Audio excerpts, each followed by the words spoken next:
नमस्कार। प्रांजल ज्ञान गंगा में आप सभी का स्वागत है। हम संक्षिप्त महाभारत का पाठ कर रहे हैं, जिसमें कि कल हमने धृतराष्ट्र के पुत्रों का जन्म और उनके नाम पढ़े थे। आज हम कथा में ऋषि कुमार किंदम के शाप से पांडु को वैराग्य की कथा पढ़ेंगे, जो कि इस प्रकार है।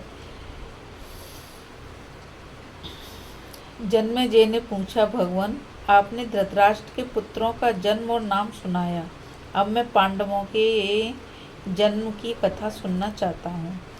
वैशंपायन जी ने कहा, जन्मेजय, राजा पांडु एक वन में विचर रहे थे। वह हिस्त्र पशुओं से पूर्ण और बड़ा भयंकर था। घूमते घूमते उन्होंने देखा कि एक यूथपति मृग अपनी पत्नी के साथ मैथुन कर रहा है। पांडु ने साध कर 5 बाण मारे, वे दोनों घायल हो गए। तब मृग ने कहा, राजन, अत्यंत कामी, क्रोधी, बुद्धिहीन और पापी मनुष्य भी ऐसा क्रूर कर्म नहीं करते। आपके लिए तो उचित यह है कि पापी और क्रूर कर्मा मनुष्यों को दंड दें। मुझे निरपराध को मारकर आपने क्या लाभ उठाया? मैं किंदम नाम का तपस्वी मुनि हूँ। मनुष्य रहकर यह काम करने में मुझे लज्जा मालूम हुई, इसलिए मृग बनकर अपनी मृगी के साथ में विहार कर रहा था। मैं प्राय इसी वेश में घूमता रहता हूँ। मुझे मारने से आपको ब्रह्म हत्या तो नहीं लगेगी, क्योंकि आप यह जानते नहीं थे, परंतु आपने मुझे जैसी अवस्था में मारा है वह सर्वथा मारने के लिए अनुपयुक्त थी। इसलिए यदि कभी आप अपनी पत्नी के पास जाएंगे तो उसी अवस्था में आपकी मृत्यु होगी और वह पत्नी आपके साथ सती हो जाएगी। यह कहकर किंदम ने अपने प्राण छोड़ दिए। मृग रूपधारी किंदम मुनि की मृत्यु से सपत्नीक पांडु को वैसा ही दुख हुआ जैसे किसी सगे संबंधी की मृत्यु से होता है। पांडु आतुर होकर मन ही मन कहने लगे, बड़े बड़े कुलीन भी अपने अंतकरण पर वश न होने के कारण काम के फंदे में फंस जाते हैं और अपने ही हाथों अपनी दुर्गति करते हैं। मैंने सुना है कि धर्मात्मा शांतनु के पुत्र मेरे पिता विचित्र वीर रवि काम वासना के कारण बचपन में ही मर गए थे। मैं उन्हीं का पुत्र हूँ। हाय हाय, मैं कुलीन और विचारशील हूँ, फिर भी मेरी बुद्धि नीच हो गई।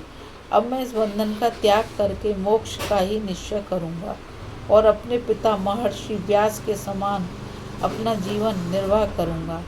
अब मैं निस्संदेह घोर तपस्या करूँगा। एक एक वृक्ष के नीचे एक एक दिन अकेला ही रहूँगा और मौनी सन्यासी होकर इन आश्रमों में भिक्षा मांगूंगा। मेरा शरीर मिट्टी से लथपथ होगा और खंडर ही मेरा घर होगा।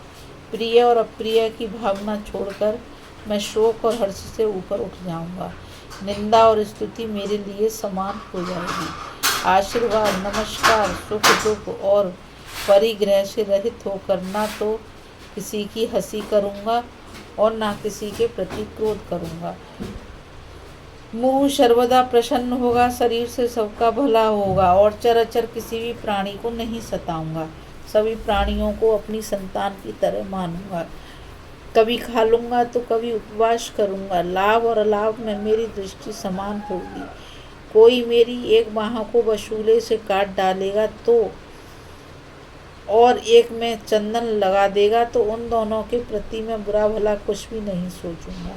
मैं न जीने की चेष्टा करूँगा न मरने की, न जीवन से प्रेम करूँगा न मृत्यु से। जीवित अवस्था में अपने भले के लिए जितने कर्म किए जाते हैं उन्हें मैं छोड़ दूंगा, क्योंकि ये सब काल से सीमित हैं। मैं भला कर्म से प्राप्त होने वाले अनित्य फलों को क्यों चाहूँगा? सारे पापों से छूट जाऊँगा। अविद्या के जाल को फाड़ डालूँगा। प्रकृति और प्राकृतिक पदार्थों की अधीनता से छूट जाऊँगा और वायु की तरह सर्वत्र विचरूँगा। जो मनुष्य सत्कार और तिरस्कार से प्रभावित होकर कामनाएं करने लगता है और उन्हीं के अनुसार चेष्टा करता है, वह तो कुत्तों के मार्ग पर चल रहा होता है। इस प्रकार सोच विचार कर पांडु ने लंबी सांस लेते हुए कुंती और माद्री से कहा, तुम लोग राजधानी में जाओ। वहाँ हमारी माता विदुर, धृतराष्ट्र, दादी सत्यवती, भीष्म, राजपुरोहित, ब्राह्मण, महात्मा, सगे संबंधी, पूर्ववासी और मेरे आश्रित सबको प्रसन्न करके कहना कि पांडु ने संन्यास ले लिया है। कुंती और माद्री ने अपने पति की बात सुनकर और उनके वनवास का निश्चय जानकर कहा, आर्यपुत्र, संन्यास आश्रम के अतिरिक्त और भी तो ऐसे आश्रम हैं जिनमें आप हम लोगों के साथ महान तपस्या कर सकते हैं। स्वर्ग में हम भी आपके साथ चलेंगे और वहाँ भी आप ही हमारे पति होंगे। हम दोनों अपनी इंद्रियों को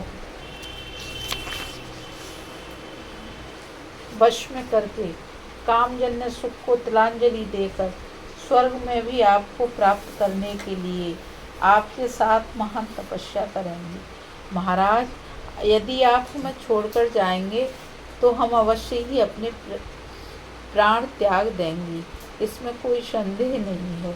अपनी पत्नियों का दृढ़ निश्चय देकर पांडु ने कहा, यदि तुम दोनों ने धर्म के अनुसार ऐसा ही करने का निश्चय किया है तो अच्छी बात है। मैं संन्यास न लेकर वानप्रस्थाश्रम में ही रहूँगा।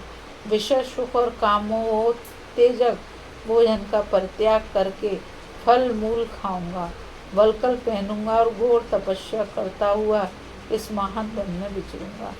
दोनों समय स्नान, संध्या और अग्निहोत्र करूंगा। मृग चर्म और जटा धारण करूंगा। गर्मी, ठंडक और आंधी सहूंगा।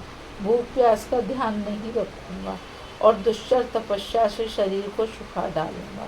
एकांत में रहकर परमात्मा का चिंतन करूंगा। कुछ भी कच्चा पक्का खा लूंगा। फल मूल फल और वाणी से पितरों तथा देवताओं को संतुष्ट कर लूंगा। महात्माओं के दर्शन करूंगा। किसी वनवासी का अप्रिय नहीं करूंगा। ग्रामवासियों से तो मेरा संबंध ही क्या है। इस प्रकार मैं वानप्रस्थाश्रम की कठोर से कठोर विधियों का मृत्यु पर्यंत पालन करूंगा। अपनी पत्नी से इस प्रकार कहकर पांडु ने चूड़ामणि, हार, बाजूबंद, कुंडल और बहुमूल्य वस्त्र एवं स्त्रियों के अच्छे अच्छे गहने उतारकर ब्राह्मणों को दे दिए। ब्राह्मणों, आप लोग हस्तिनापुर में जाकर कह दें कि पांडु अर्थ, काम और विषय सुख छोड़कर अपनी पत्नियों के साथ वनवासी हो गए हैं। उनकी करुण उत्पादक वाणी सुनकर सभी सेवक हाय हाय करने लगे। उनके नेत्रों से गरम गरम आंसू बहने लगे।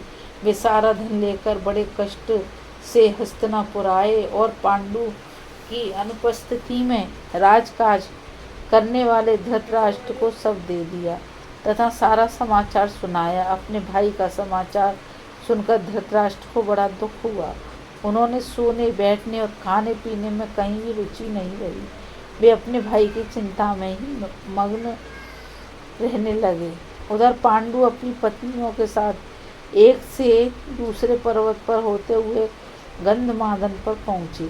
वे केवल कंद मूल फल खाकर रह जाते। ऊंची नीची जमीन पर सो लेते। बड़े बड़े ऋषि और सिद्ध उनका ध्यान कर रखते। इंद्रधुम्न सरोवर के आगे हंसकूट शिखर का उल्लंघन करके वे शतशृंग पर्वत पर पहुँचे और तपस्या करने लगे।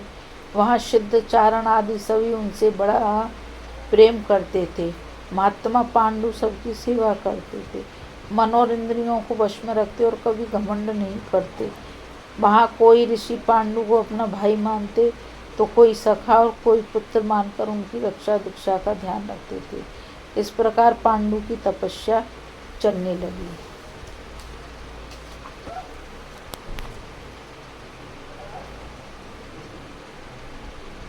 अभी हम कथा में ऋषि कुमार किंदम के हिसाब से पांडु को वैराग्य की कथा सुन रहे थे और कल हम पांडवों की उत्पत्ति और पांडु का परलोक गमन की कथा सुनेंगे। इस कथा में बस इतना ही।